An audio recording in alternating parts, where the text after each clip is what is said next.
이 자리에 오신 여러분들 주님의 이름으로 환영하고 축복합니다. 네, 오늘 많이들 앞자리로 앉아주셨는데요. 더 큰 은혜가 있을 줄 믿습니다. 네, 우리 시간 옆 사람과 앞뒤 사람과 반가운 얼굴로 인사하도록 하겠습니다. 참 잘 오셨습니다. 환영합니다. 축복합니다. 사랑합니다.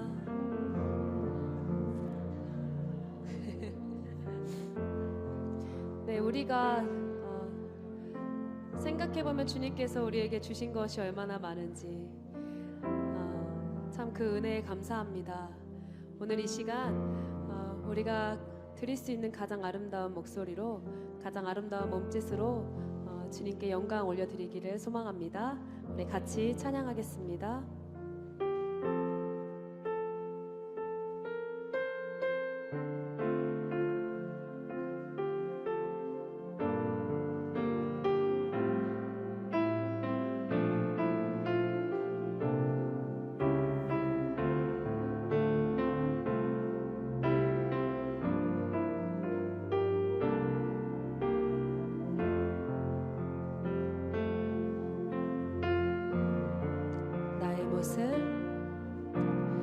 나의 모습, 나의 소유, 주님 앞에 모두 드립니다. 모든 아픔, 모든 기쁨, 내 모든 눈물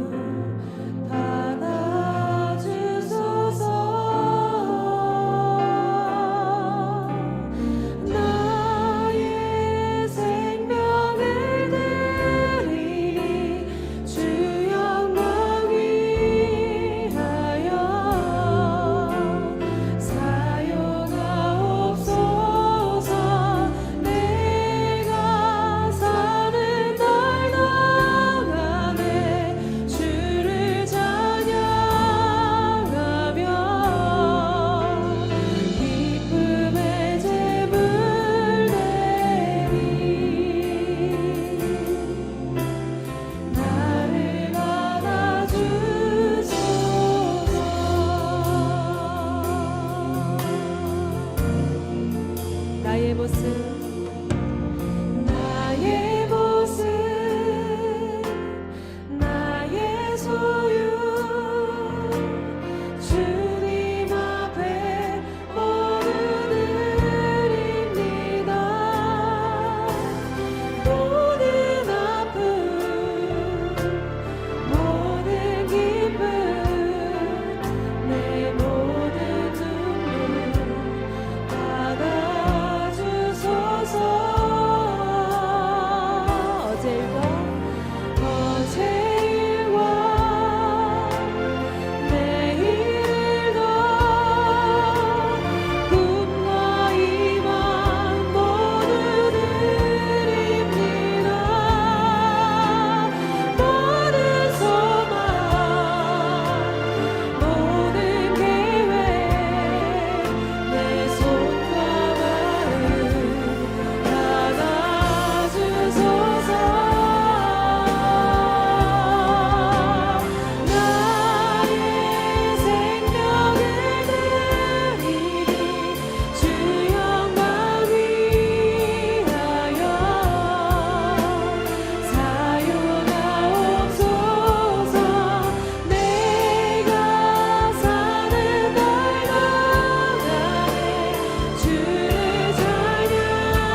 주님께 영광에 감사의 박수 올려드립시다.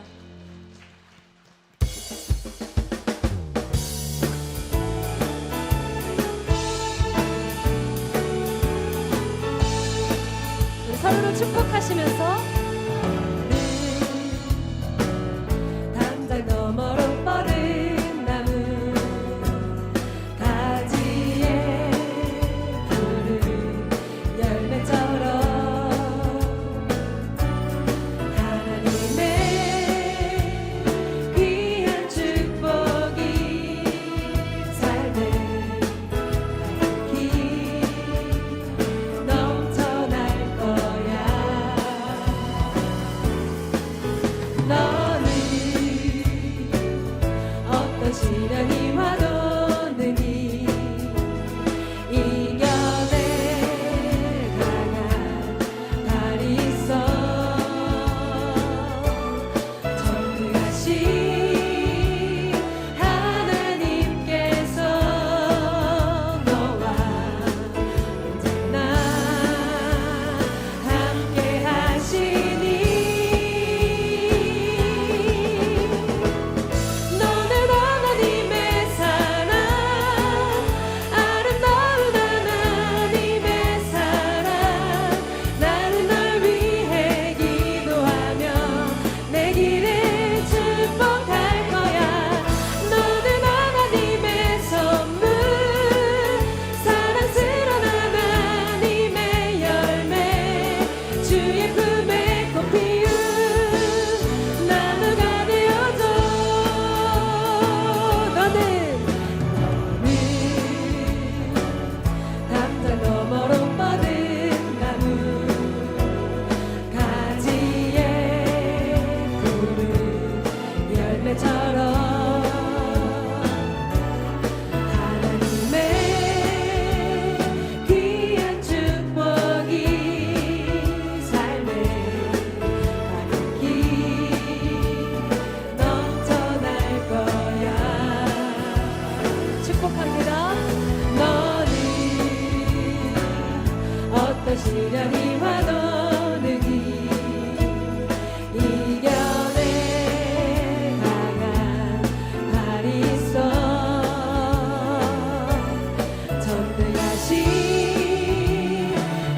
하나님께서 너와 언제나 함께 하시니 너는 하나님의 사랑 아름다운 하나님의 사랑 나는 널 위해 기도하며 내 길을 축복할 거야. 너는 하나님의 선물 사랑스러운 하나님의 열매 주의 품에 꽃 피운 나무가 되어줘. 너는 하나님의 사랑 아름다운 하나님의 사랑 나는 널 위해 기도하며 내 길을 축복할 거야. 너는 하나님의 선물 사랑스러운 하나님의 열매 주의 품에 꽃 피운 나무가 되어줘.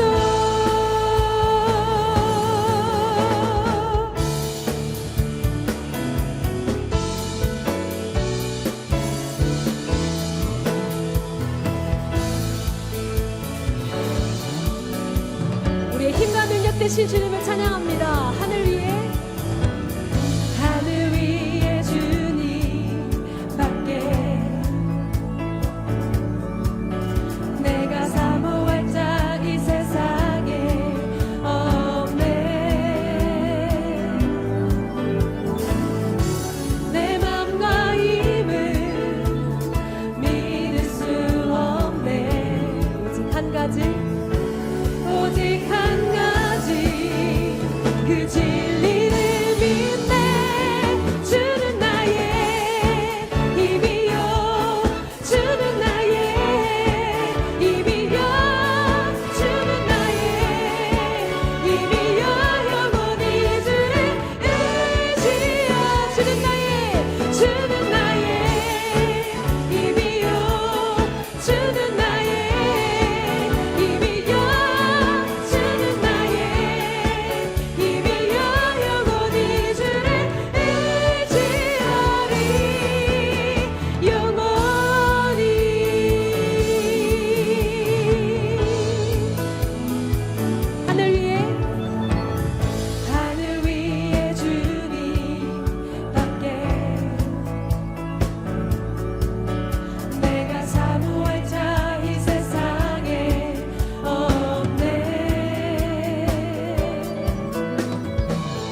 진리를 그 진리를 믿네 주는 나의 힘이요 주는 나의 힘이요 주는 나의 힘이요 영원히 주를 의지하 주는 나의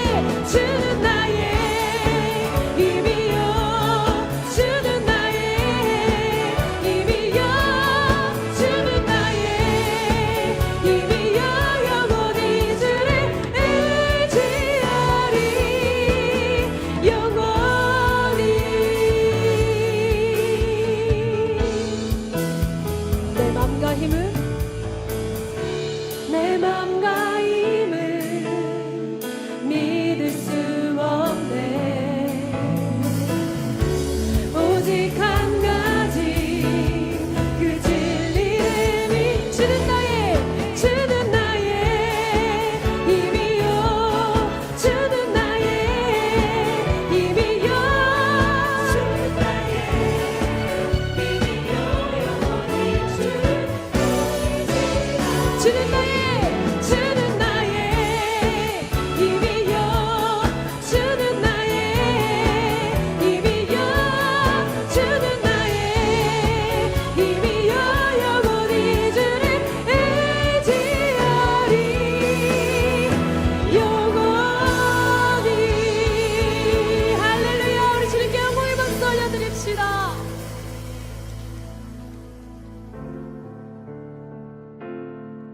우리 계속해서 주님만이 우리의 힘 되심을 노래합시다.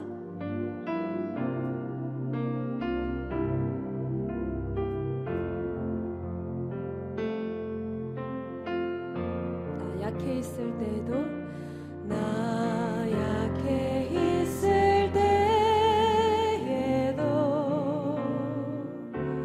주님은 함께 계시고 나 소망 잃을 때에도 주님은 내게 오시네 나 시험 당할 때에도 주님이 지켜주시고 나 실망 당할 때에도 주님이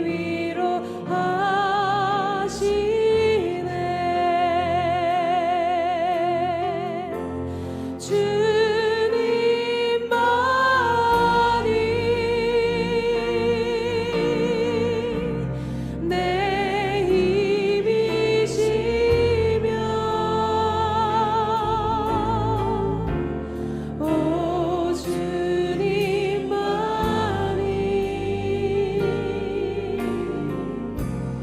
날 도우시네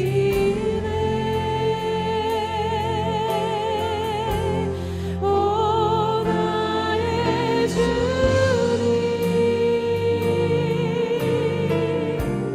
내 아버지여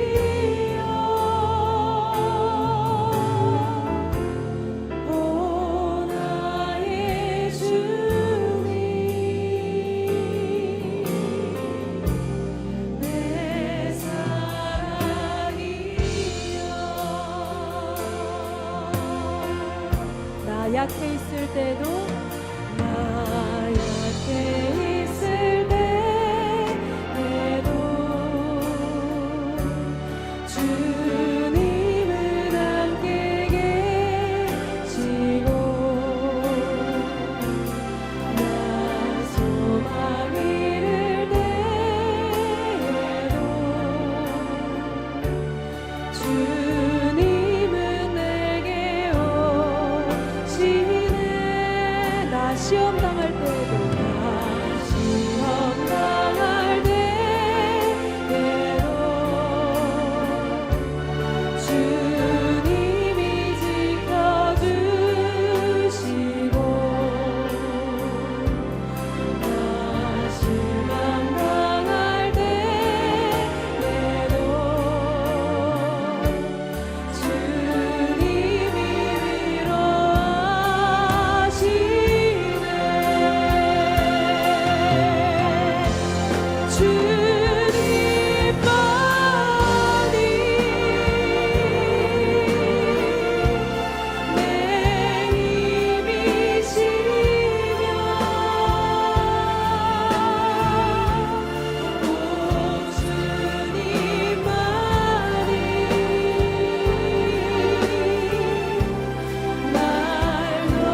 주님만이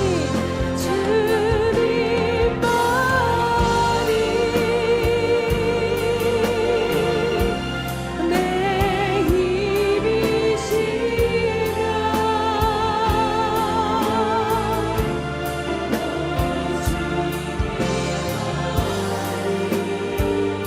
날 도우십니다. 날 도우시네 오 나의 주님 내 아버지여 내 아버지여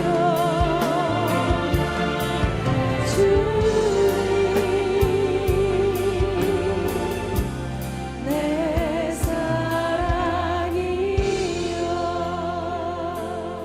우리 시간 기도로 나아갑니다. 우리의 힘 되시고 도움 되시고 위로 되신 주님을 찬양합니다. 오늘 이 예배 시간 가운데 주님을 만나게 하여 주시옵소서라고 우리 시간 예수의 이름 한번 부르짖고 기도로 나아가겠습니다. 주여 주님 아버지 이 시간 우리 예배 가운데 함께하여 주시옵소서. 이 자리에 임재하셔서 우리의 예배와 우리의 찬양을 기뻐받아 주시옵소서. 주님.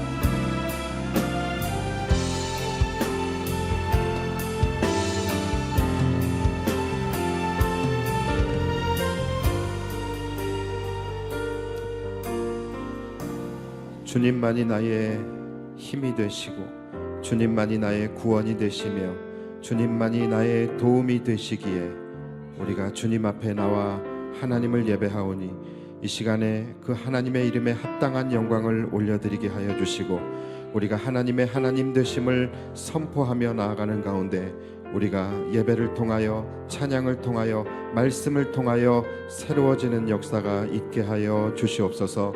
온 백성들이 함께 모여 기쁨으로 주님을 노래하며 찬양하며 예배하며 나아가는 가운데 이 시간에 하늘로부터 부어주시는 놀라운 하나님의 은혜와 평강이 우리 모든 성도들 가운데 임하게 하여 주시옵소서. 감사드리며 예수님의 이름으로 기도하옵나이다. 아멘. 오늘 마태복음 이제 16장이 들어가게 되는데요. 오늘 본문 1절을 보시면 바리새인과 사두개인들이 와서 예수를 시험하여 하늘로부터 오는 표적 보이기를 청하니, 자 이렇게 말씀하고 있어요. 바리새인과 사두개인이 함께 와가지고서 예수님에게 표적을 보여달라고 했대요. 자 이렇게 말하니까 마치 바리새인과 사두개인이 서로 하친하고 서로 또 연대하고 또 서로 관계가 좋고 또 같은 노선을 가고 있는 것 같아 보일 수 있어요. 그런데 여러분 전혀 그렇지 않습니다. 이 둘이 함께 예수님을 찾아왔다라는 것은 그 당시의 통념으로 볼 때 굉장히 놀라울 만한 일이에요. 왜냐하면 이 바리새인과 사두개인들은요, 하여간 만나기만 하면 서로 싸우고 물고 뜯고 서로 논쟁하고 서로 앙숙이었기 때문에 그래요. 이들은 신학적 노선이 서로 달랐습니다. 바리새인들의 신앙은 영적 세계와 또 부활, 또 기적 이러한 것들을 믿는 사람들이에요. 반면에 사두개인들은 이런 것들을 믿지 않고 오직 모세 오경만 믿고 나머지는 다 인정을 하지 않습니다. 그래서 천사도 믿지 않고 부활도 믿지 않고 또 기적도 믿지 않는 자들이에요.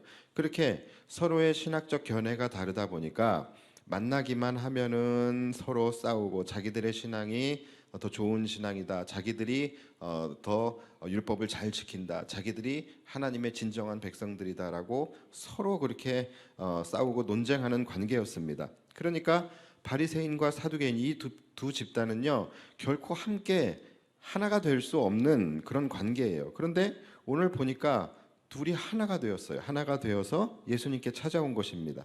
자, 어떻게 이 하나 될 수 없는 자들이, 함께 뭉칠 수 없는 자들이 지금 하나가 될 수 있었을까요?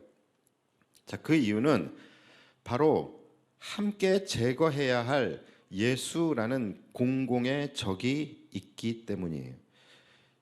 역시 우리 예수님은 나뉘어진 것을 하나로 하는 능력이 있으시죠. 자, 여러분 원래 인간이 다 이런 존재입니다. 서로 싸우다가도요 함께 타도해야 할 공공의 적이 생기면 원수와도 손을 잡는 것이 인간이에요. 겉으로 볼 때는 뭐 마치 소신이 있고 또 철학이 있고 또 이념이 있는 것 같아 보이고 또 그런 척을 하지만 결국은 자신의 이익과 실리에 따라서 움직이는 것이 인간입니다.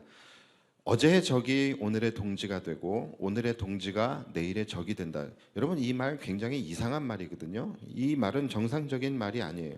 어제의 적이 오늘의 동지가 된다는 것은 뭡니까? 얼마든지 언제든지 나의 철학과 이념을 바꿀 수 있다라는 말이에요. 오늘의 동지가 내일의 적이 된다라는 말은 무슨 말입니까? 언제든지 나는 나의 동지를 배신할 수 있다라는 거예요. 그러니까 이런 말도 안 되는 이상한 그런 상황이 가능해지는 이유가 뭡니까? 결국 인간은 뭐에 따라 움직여요? 자신의 이익과 실리를 따라서 움직이는 존재이기 때문에 그런 것이죠. 뭐 정치 세계에 보면은 아주 적나라하게 나타나지 않습니까? 서로 항상 죽일 듯이 사돈의 팔촌까지 탈탈 털어가면서 서로를 공격하고 비방하고 그러다가도요, 함께 또 타도하고 또 함께 무너뜨려야 할 적이 생기게 되면 또 언제 싸웠냐는 듯이 서로 손을 잡고 연대를 하고 또 상생, 화해, 화합 이런 좋은 말들을 붙여가면서 함께 이렇게 손을 잡고 사진을 찍고 그렇습니다. 어떻게 그렇게 원수를 잘 사랑하는지 몰라요. 말씀을 얼마나 그렇게 잘 지키는지. 그러니까 그런 걸 보면은 야, 정치인들도 정말 아무나 할 수 있는 것이 아니겠구나. 웬만한 비유 가지고서는 정치할 수 없겠구나. 그런 생각을 하게 됩니다. 이처럼 공공의 적이라는 것, 이 공공의 적이 생기게 되면요, 친구도 원수도 하나가 될 수 있어요.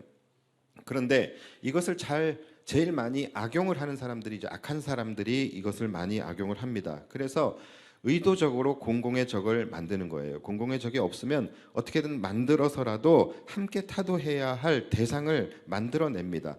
이렇게 공공의 적을 만들면 이제 사람들이 흥분하고 분노하고 머리에 띠를 두르고 그리고 하나의 목적 아래서 하나가 되는 거예요. 똘똘 뭉쳐지게 되는 것입니다. 자, 그것을 우리는 뭐라고 합니까? 선동이라고 하고 또 마녀 사냥이라고 하는 것이죠. 자, 그것이 바로 우리 기독교에서 말하는 희생양 메커니즘이라고 하는 것입니다. 우리 북한을 보면은 북한의 매체들을 보면은 특히 이제 북한의 뉴스를 보면은요, 항상 이 동네 미용실 원장님 같은 아줌마가 나와가지고서 아주 그냥 입에 담지 못할 아주 원색적이고 아주 공격적인 그런 말들을 하는 것을 우리가 많이 볼 수 있죠. 막 대한민국 자본주의 빨갱이들을 뭐 괴멸시키고 또 뭐 미제국주의 괴뢰 집단을 뭐 사멸시키고 막 이런 말들 많이 하잖아요. 뭐 얼마 전에는 그 일본을 향해서 간악한 쪽발이들을 뭐 하여간 어디서 그런 단어를 찾아오는지 모르겠는데 그것도 뉴스에서 아주 그렇게 원색적이고 그런 그 공격적인 그런 이 단어들을 써가지고서 비방을 하잖아요. 여러분, 이들이 왜 이렇게 하는 것일까요? 이거를 듣는 우리들이 막 무서워서 벌벌 떨게 하려고 그러는 걸까요? 여러분, 이런 말 들었을 때 우리 떨립니까? 별로 안 떨리죠. 이거는 우리를 대상으로 하는 말이 아니라 이것은 본인들의 집토끼 관리를 하는 것입니다. 그렇게 해가지고서 함께 자신들이 이루어야 할 가치, 함께 자신들이 타도해야 할 대상을 분명하게 그렇게 이야기를 하면서 이 북한 사람들의 자신들의 집권 체제 하에 모두가 하나가 돼서 똘똘 뭉칠 수 있도록 하기 위해서 그러는 거예요. 자, 이렇게 이 선동이라는 것 또는 마녀 사냥 이런 것에 의해서 희생이 되어지는 바로 이 희생양 메커니즘의 가장 대표적인 피해 사례가 누굽니까? 바로 우리 예수님이시죠. 그 당시에 종교자들은 예수님의 등장이 굉장히 반갑지 않았어요. 굉장히 껄끄러웠습니다. 자신들에게 집중되어져야 할 이 권세와 영향력 이러한 것들이 예수님이 오심으로 말미암아 이것이 분산되어지는 것에 대해서 이들이 위기감을 이제 느낀 것이죠. 그래서 예수님에게 프레임을 씌우게 되죠. 무슨 프레임입니까? 바로 신성모독이라는 프레임을 씌워서 공공의 적을 만들어 버리는 거예요. 그렇게 이 종교 지도자들의 선동과 악한 계교에 백성들이 미혹이 되어 버리게 되죠. 그래서 이들에게는 예수를 죽여야 한다라는 공통된 목적이 생겨버리게 됩니다. 그리고 이 목적하에 모든 백성들이 함께 똘똘 뭉쳐서 그들은 광장에 모여서 분노와 흥분 속에서 예수를 십자가에 못 박으라고 소리를 치게 된 것이죠. 그렇게 죄 없으신 예수님께서는 탐욕으로 가득 찬 성전 지도자들의 모함과 계략, 또 그것에 의해서 이용당하는지도 모르고 이용당하는 무지한 백성들에 의해서 죄 없는 예수님께서 안타까운 희생양이 되신 것입니다. 물론 예수님께서 십자가에 죽으신 것은 우리를 구원하시기 위해서, 우리의 죄를 사하시기 위해서 십자가에 죽으신 것이죠. 그러나 예수님께서 십자가에 못 박히시게 된 정치적인 배경이 그렇다라는 것이죠. 자, 그렇다면 여러분, 우리가 그토록 사랑하는 예수님, 또 우리 죄를 위하여 십자가에 죽으신 예수님이 무엇 때문에 죽었는지, 바로 이 부분 때문에 죽었다라는 것을 우리가 알고 있다면 이 부분에 대해서만큼은 우리가 살아가면서 극도로 예민해야 하고, 또 이러한 부분들을 우리가 보게 될 때에 분노해야 하고, 또 이러한 부분들을 특히 조심하면서 살아야 되는 것이겠죠. 이와 동일한 방법을 쓰는 자들을 우리는 볼 때 우리는 결코 그들과 연대할 수 없고 연대해서도 안 되는 것입니다.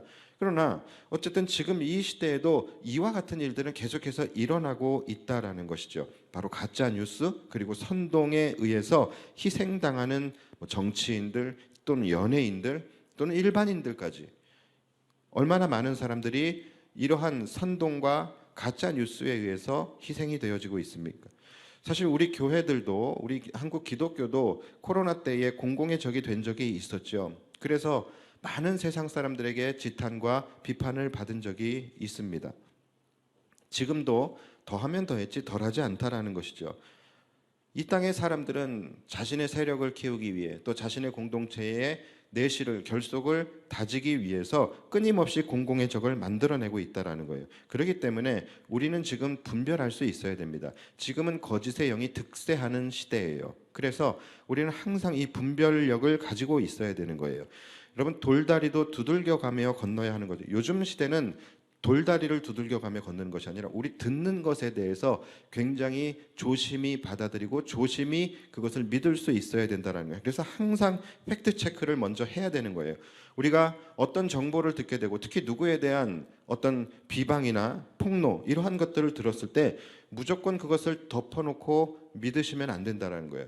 무조건 그것을 덮어놓고 선동이 되어지면 안 된다라는 것입니다. 항상 분별하지 못하고 그저 받아들이는 무지한 사람들이 함께 하나로 뭉쳐질 때에 굉장히 악하면서도 강력한 힘이 만들어지게 되는 거예요. 그때에 누군가 한 사람의 희생양이 나오게 되는 것입니다.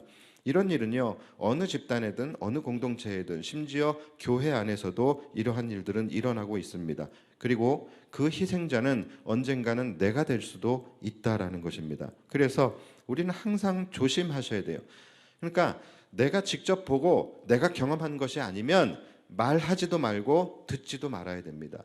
이 시대는 굉장히 이 거짓의 영이 아주 득세하고 판을 치고 있는 시대예요. 그래서 내가 듣는 것, 심지어 내가 보는 것이 진실이 아닐 수도 있다라는 것이죠. 그래서 항상 우리는 이 거짓을 분별할 수 있는 영적 분별력이 우리에게는 있어야 되는 것이죠. 자, 다시 본문으로 돌아가서 이 바리새인과 사두개인, 도저히 뭉칠 수 없는 자들이 함께 뭉치고 화합할 수 없는 자들이 함께 하나가 되어서 지금 예수님을 시험하기 위해서 예수님 앞으로 나아온 것입니다. 자, 그런데 이들이 지금 예수님 앞에서 무엇을 구하고 있습니까? 바로 표적을 지금 구하고 있는 거예요. 표적이나 이 기적, 이러한 것들을 지금 예수님에게 구하고 있는데, 그러니까 이들의 말은 이것입니다. 지금 당신이 메시아가 맞다라고 한다면 당신이 메시아가 맞다라는 그 표징을 우리에게 보여달라라고 지금 하고 있는 거예요. 자, 근데 여러분, 이것도 지금 얼마나 웃긴 이야기입니까? 아니, 그동안에 예수님께서 표적을 안 보여주셨어요? 얼마나 많은 기적과 표적을 보여주셨어요? 마태복음 1장부터 15장까지 전체가, 지금까지 우리가 나눴던 전체가 예수님께서 나타내신 표적과 기적들이에요. 자, 그 정도로 많이 봤으면은 이들이 그것을 믿어야 되잖아요. 얼마나 많은 예수님께서 일을 행하셨습니까? 눈먼 자들이 보게 되고, 귀머거리가 듣게 되고, 저는 자가 걷게 되고, 병든 자가 고침을 받게 되고 귀신 들린 자에게서 귀신이 떠나가게 되고 또 우리가 지난주 지지난주 나눴던 오병이어의 사건, 칠병이어의 사건 얼마나 많은 표적들을 행하셨습니까? 그런데 이들은 그것을 믿지 않고 예수님께 또 다른 표적을 보여달라고 하는 것입니다. 그러니까 여러분 이들의 마음 가운데 지금 이미 자리 잡고 있는 것은 뭐냐면 바로 불신앙과 선입견이에요. 그러니까 지금 이들의 마음은 예수님이 정말 메시아일까 이 마음이 아니라 예수님이 메시아가 아니어야 하는 거예요. 그러니까 안 믿기로 작정한 자들에게 예수님께서 새로운 표적을 보여주실 이유가 없는 것이죠. 안 믿기로 작정한 자들 앞에서 예수님께서 그래 내가 새로운 표적을 보여줄게 이거 보면 믿을 수 있겠니 하면서 보여주신들 이들이 여러분 믿을 수 있을 것 같습니까? 지금까지 수많은 표적들을 믿지 않았는데 새로운 표적을 보여주신다고 믿겠냐라는 거예요. 아마 예수님께서 새로운 표적을 보여주셔서도 이들은 믿지 않았을 거예요. 그리고 또 다른 꼬투리를 분명히 잡았을 겁니다. 다시 말해서 여러분 믿음이 없으면 기적이나 표적을 봐도 믿지 못하게 된다는 거예요. 믿음이 없으면 아무리 하나님께서 베풀어 주시는 놀라운 은혜와 기적과 표적의 역사를 본다 할지라도 그것이 나의 믿음으로 자리 잡을 수 없게 된다는 거예요. 여러분 이것은 우리도 마찬가지입니다. 우리는 날마다 우리의 삶 속에서 하나님의 살아계심의 증거가 나타나기를 원해요. 또 하나님께서 보여주시는 표적이 우리의 삶에 나타나기를 원하고 또 내 삶의 순간순간마다 하나님이 베풀어 주시는 은혜와 기적의 역사가 나타나기를 날마다 원하고 그것을 구합니다. 그런데 여러분 우리가 이러한 것들을 구하는 것은 좋습니다. 그러나 이러한 것들을 구하기 전에 반드시 우리 안에 체크해 봐야 할 것이 있다라는 것이죠. 우리가 표적을 구하는 것이 나쁘다라는 것이 아니에요. 하나님의 은혜와 기적의 역사를 구하는 것이 나쁘다라는 게 아니에요. 우리는 하나님의 전능하심을 믿고 그 하나님은 살아계십니다. 그렇기 때문에 하나님의 백성이라면 우리는 얼마든지 구할 수 있어요. 그러나 우리가 하나님 앞에 그러한 것들을 구하기 이전에 반드시 우리 안에서 먼저 체크해 봐야 할 것이 무엇이냐면 바로 내 안에 믿음이 있느냐라는 거예요. 내 안에 그 믿음을 우리가 받아들일 수 있는 그 하나님의 은혜를 기적으로 내가 받아들일 수 있는 그 믿음이 우리에게 있느냐라는 거예요. 예수님을 향한 확실한 믿음이 내게 있느냐, 하나님의 말씀을 확실하게 믿는 믿음이 나에게 있느냐, 또 나의 개인적인 삶 속에서 하나님께서 베풀어 주신 하나님의 놀라운 은혜의 기적의 역사들 또 표적들 이러한 것들을 내가 그동안 기억하고 그것을 내가 믿음으로 받아들이고 고백하고 있었느냐. 여러분 이것이 굉장히 중요하다라는 거예요. 내 안에 이러한 믿음이 있지 않고서는 하나님께서 얼마나 많은 기적을 베풀어 주신다 할지라도 우리는 그것을 기적으로 여기지 못한다라는 거예요. 은혜를 은혜로 여기지 못하는 사람이 이제 앞으로 또 은혜를 받는다고 해서 그것을 은혜로 여기겠습니까? 기적을 기적으로 믿지 못하는 사람이 또 기적을 나타내 보이신다 할지라도 우리가 그것을 기적으로 받아들이겠냐라는 거예요. 실제로 많은 사람들이 하나님 앞에 기도할 때는 그때만큼은 간절하고 절박한 마음으로 기도를 합니다. 하나님, 나 이 고난을 잘 이기게 해주세요. 하나님, 내 앞에 있는 지금 여러 가지 이 문제들 잘 풀리게 해주십시오. 하나님, 나 시험 보는데 시험 꼭 합격하게 해주십시오. 승진하게 해주십시오. 사업 잘 되게 해주십시오. 일이 잘 풀리게 해주십시오. 이렇게 간절하게 기도를 해요. 그런데 기도가 이루어졌어요. 자, 그러면 기도가 이루어졌을 때 많은 분들이 어떻게 생각을 하게 됩니까? 이전에 은혜를 은혜로 여기지 않았던 사람들, 다시 말해서 믿음이 없는 사람들은요, 하나님이 은혜를 베풀어 주셔도 거기서부터 또 다른 의심이 시작되게 된다라는 것이죠. 아, 이것이 정말 하나님의 은혜일까? 이것이 정말 하나님이 베풀어 주신 기적일까? 아니야, 우연일 거야. 참 우연이지만 타이밍이 절묘하네. 심지어 기도가 응답되었을 때 하나님 자체를 떠올리지도 못하고 그저 내가 잘해서 된 것으로 그렇게 아는 사람들도 많이 있다라는 거예요.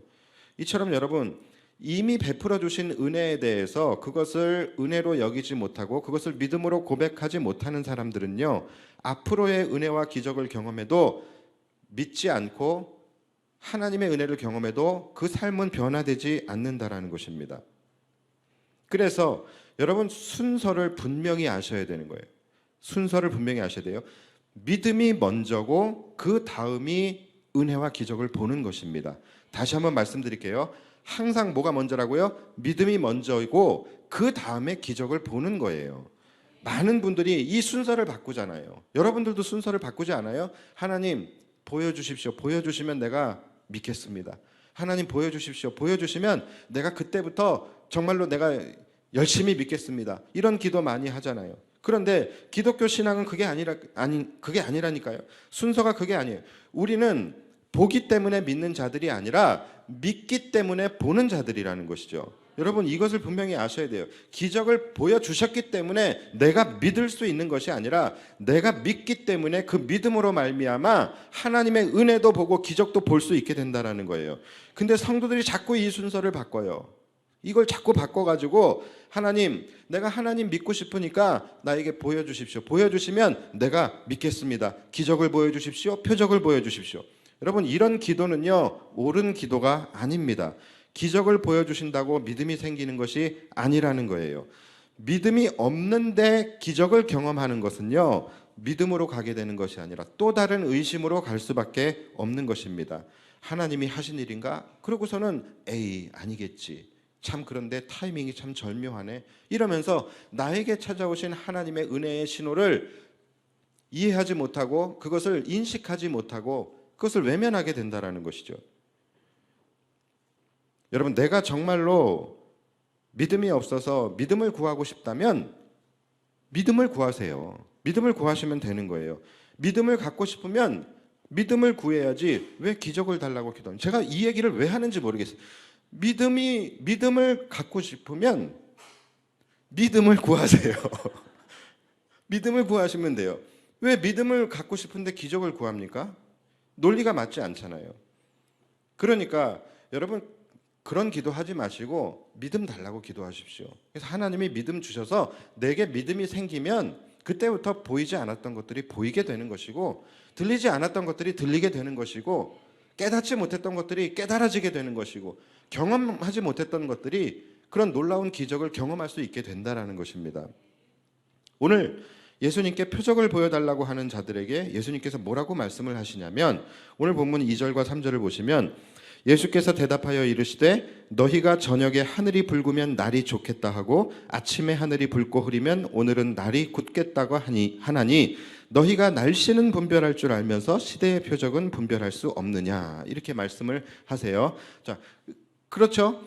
저녁에 하늘을 봤는데 노을이 예뻐요. 그러면 내일 날씨가 좋겠구나 이렇게 우리가 충분히 예상을 할 수가 있고 또 아침에 나가봤는데 하늘이 빨갛고 뿌옇고 흐리고 안개가 끼고 그래요. 그러면 오늘 날씨가 흐리거나 비가 오겠구나 이렇게 예상할 수 있지 않겠습니까? 그렇죠. 꼭 막 우리가 하늘을 보지 않아도 우리 어르신들 같은 경우에는 몸이 알지요, 그렇죠? 몸이 비 오기 전에는 막 무릎이 뭐 저리고 막 허리가 아프고 막 이런 거 있잖아요, 그렇죠? 예전에 제가 어렸을 때는 믿지 않아요. 에이 어떻게 몸이 날씨를 예보해? 그런데요, 요즘에는 제 몸이 날씨를 예보하기 시작했어요. 희한하게 비가 오기 전에 무릎이 저려요. 그러니까 이대로만 가면은 제가 주님 오시는 날도 맞힐 수 있을 것 같아요. 그러니까 이만큼 우리는 무언가를 보면서 그것을 통해서 분별할 수 있는 그런 지혜가 있다는 이 지혜를 분별력이라고 하죠. 자, 그런데 예수님께서 말씀하시는 것이 그거예요. 하나님이 주신 그 지혜를 가지고 날씨는 분별할 수 있으면서 어떻게 너희가 나를 보면서 이 시대의 표적, 이 시대를 구원하기 위해서 이 땅에 오신 메시아, 이 땅의 왕으로 오신 예수님을 분별하지 못하느냐라는 거예요.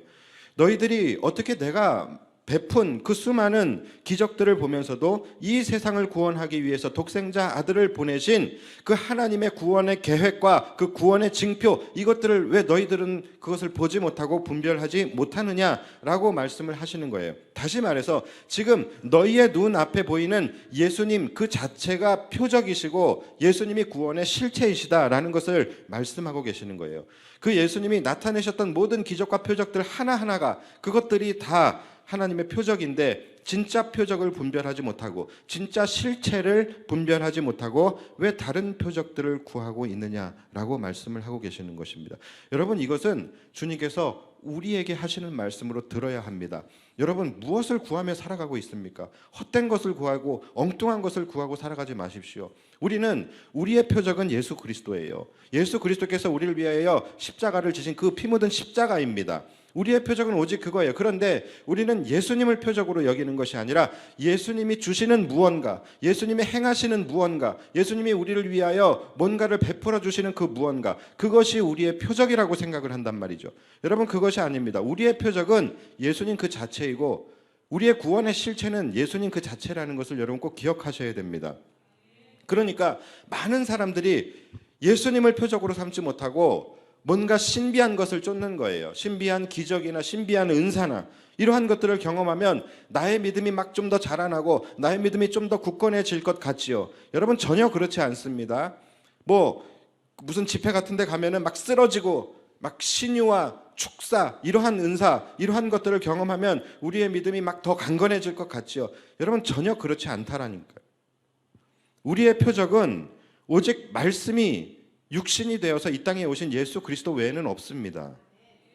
그래서 말씀을 붙드는 교회만이 진정한 이 시대의 표적을 경험하는 교회가 되는 것이고, 말씀을 붙드는 교회만이 끝까지 무너지지 않고 영원할 수 있는 것입니다. 실제로 이상한 신비한 능력을 행한다는 그런 기도원이나 또는 뭐 귀신을 쫓는다, 병을 고친다, 이런 은사 집회들이 여러분 영원하던가요? 여러분, 그런 거 보신 적 있으세요? 다 얼마 못 가서 사라집니다. 한때 유행은 할 수 있어요. 거기에 성도들이 몰릴 수는 있어요. 그러나 영원하지 못해요. 결국은 사라집니다.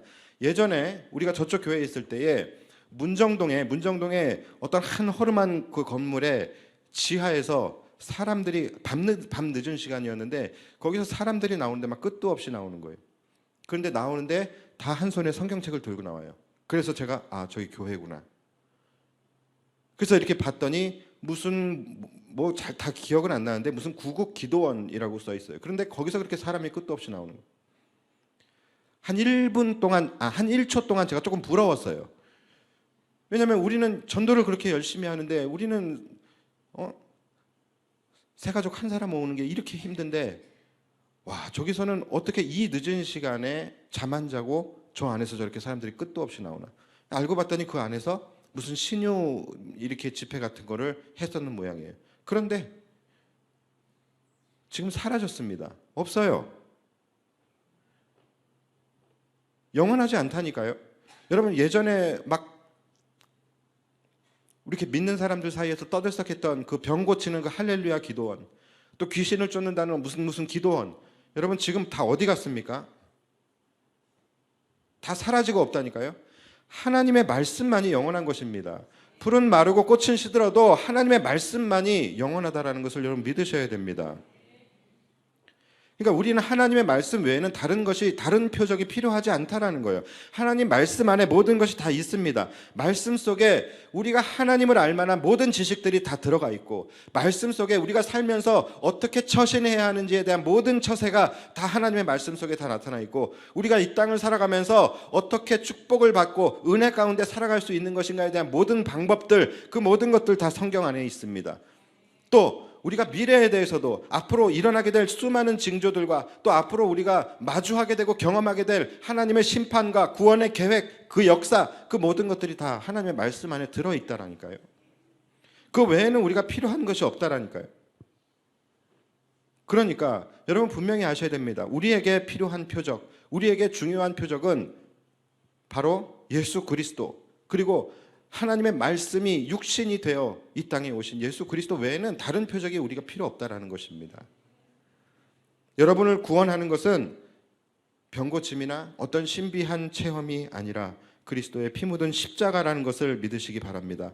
제가 늘 여러분들에게 말씀드리지만, 여러분 신비한 초자연적 역사에 근거를 둔 신앙, 그 신앙은요, 그 근거가 무너지게 될 때 그 믿음과 신앙 함께 무너질 수밖에 없는 것이죠. 내가 병고침을 받아서 얻게 되어진 신앙, 내가 병고침을 받게 되어서 생긴 신앙이라고 한다면요, 다음에 또 내가 병이 났을 때 내 병이 치유되지 않으면 그 믿음과 신앙은 무너져 버리게 되는 거예요.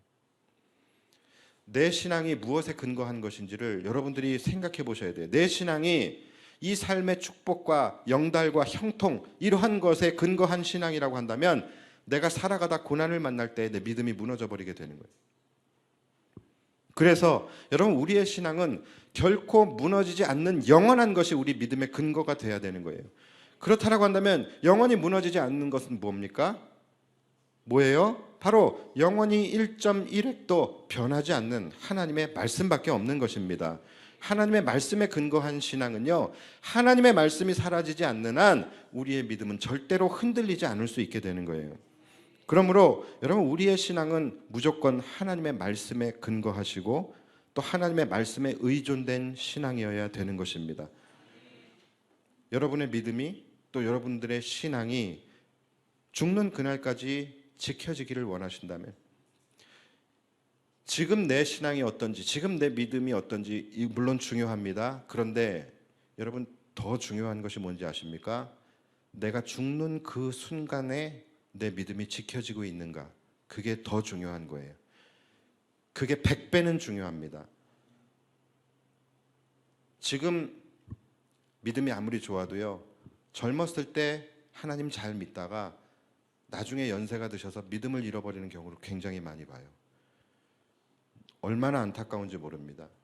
지금 믿음 좋으면 뭐 합니까? 내가 죽는 그 순간에 예수님 부인하면은 영원한 지옥으로 갈 수밖에 없는 거예요. 그래서 가장 중요한 것은 내가 죽는, 내가 숨을 거두고 내가 주님 만나는 바로 그 직전까지 내 믿음이 유지되는 거예요. 지켜지는 것이죠.